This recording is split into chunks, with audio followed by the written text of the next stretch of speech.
Have you ever wished you could remove the background of an image in Canva without a pro subscription? Well, you're in the right place.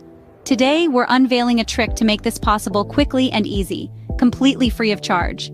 Let's dive into the process. I'm assuming you have your image ready in Canva, so we need to start by removing all things from the image except the content we want to preserve and make it have some contrast with the background. Secondly, we'll download the image in PNG format. Now that we have our source image ready, let's move on to the next step. We'll be using a free online tool called Lunapic. Lunapic is a versatile image editor with a wide range of tools, one of which allows us to remove image backgrounds effortlessly.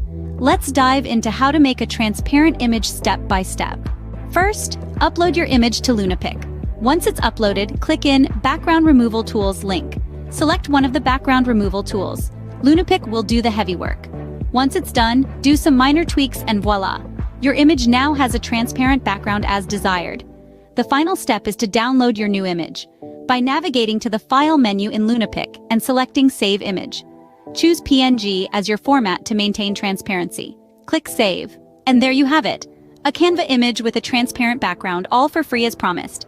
But wait, we've not finished yet. Now we need to like this video, comment if it was helpful,